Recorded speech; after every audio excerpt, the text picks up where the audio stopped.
everyone, this is Muskan and welcome back to another book review. The book that we're going to be discussing today is The Seven Husbands of Evelyn Hugo by Taylor Jenkins Reid.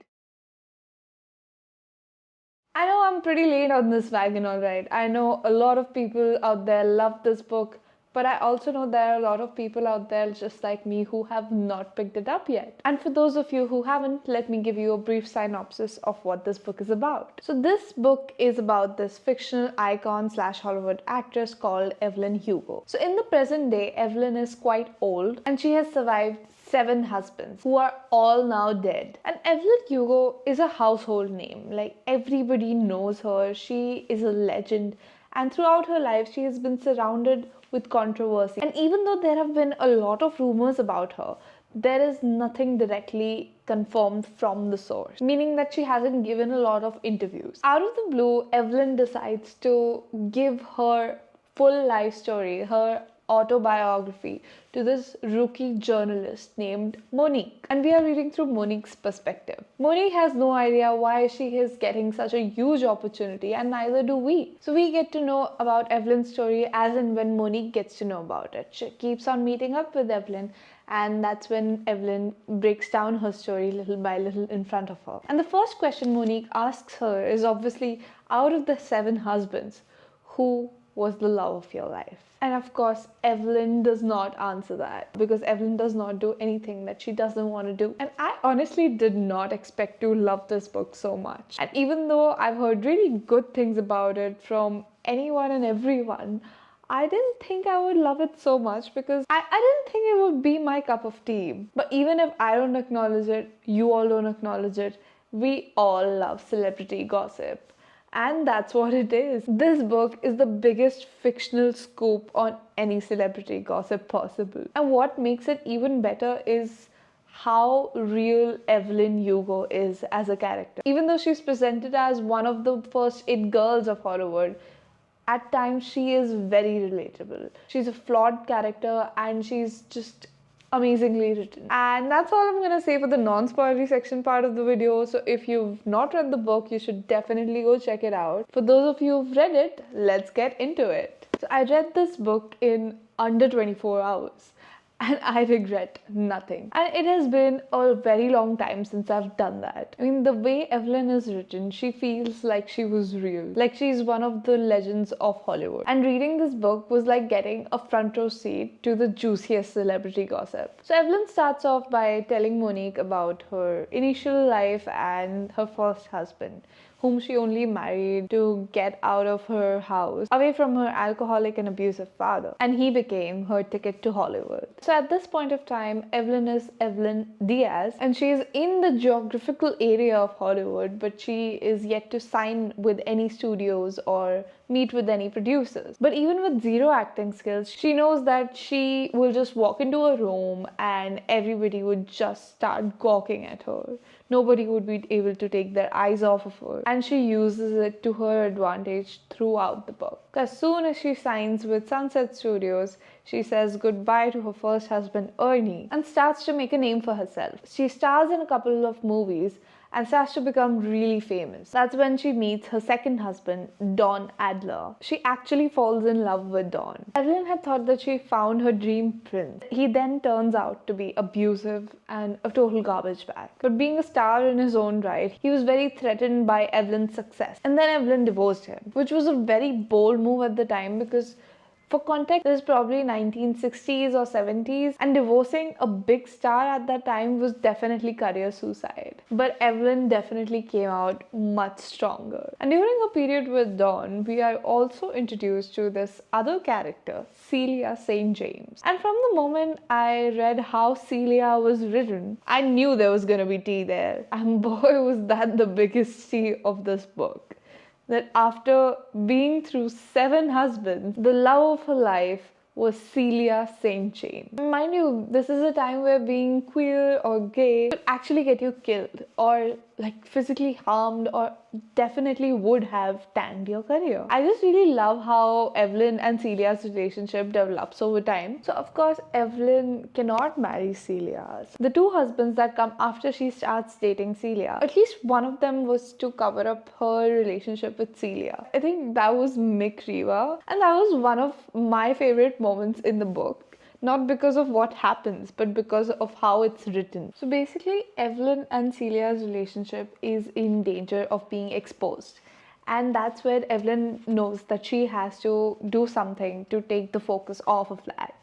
And that's when she decides that she is going to elope with Mick Riva, who's obsessed with her. But they don't have a relationship right now. So the chapter is written in such a way that Evelyn is giving instructions to the reader. If you are ever in a situation like this, what you should do. It's like a recipe to how to get a man to marry you, if you're Evelyn Hugo, that is. The first thing you need to do to get a man to elope with you is to challenge him to go to Las Vegas. You do this by being out at an LA club and having a few drinks together. You ignore the impulse to roll your eyes at how eager he is to have his picture taken with you. You recognize that everyone is playing everyone else. You want a scandal. He wants the world to know that he screwed you. The two things are one and the same. I just can't. It was just so jarring to read and at the same time so entertaining as well. And yeah, so she ends up marrying Mick Riva for like a couple of days or something, or probably just one day, and that's only to hide her relationship with Celia. But this only ends up causing a very big rift between Celia and Evelyn. So big that they don't speak for years after that. After Mick, she marries Rex North for technically a business deal because it's just good publicity for both of them. But after Rick, she ends up marrying Harry Cameron. Married to him the longest, she is married to him 14 years. They also share a daughter, and Harry is basically her best friend. She is in love with Celia, and Harry is also gay, so he is in love with somebody else. And there is this time when she is married to Harry and Celia is married to Harry's boyfriend. And the four of them just share this happy place where they have a cover for the world and they can be true to themselves behind closed doors. And it's a very cute dynamic they have going on. But of course, that doesn't really last for long. So Harry's boyfriend John dies. Celia and Evelyn are no longer speaking. And that's when Evelyn meets Max, who seems to be extremely in love with her. He's this director that she has actually worked with throughout the years, who seems to be madly in love with her. And that's when Evelyn thinks that, I could actually love somebody else. I could actually love somebody else other than Celia. And that's when it turns out to be so disappointing, because Max was in love with the idea of Evelyn and not who she actually was. You know, that one piece of clothing that you think that you would look so awesome in, but when you actually try it, it's just not right on you. That was Max, the sixth husband. But after years and years, Evelyn and Celia reconcile. And that's when she meets her last cover, Celia's brother, Robert. Throughout this book, we are getting to know about Evelyn and her relationship with all these different people. We mourn for her when Harry dies. We mourn for her when Celia dies in her arms. We mourn for her when her daughter dies. And even though she's such a flawed character, we have come to love her. Monique has come to love her. Monique, who's the journalist who has no idea why Evelyn has given her life story worth upwards of $12 million to her without any reason. And that's when we actually get to know the reason behind it. And that was the biggest plot twist I have read in a very long time, guys. I mean, I honestly thought she might have been Celia's granddaughter or something like that. But thank God that was not true, because Monique, as it turns out, was the child of Harry's boyfriend, whose death was covered up by Evelyn and Harry. I just couldn't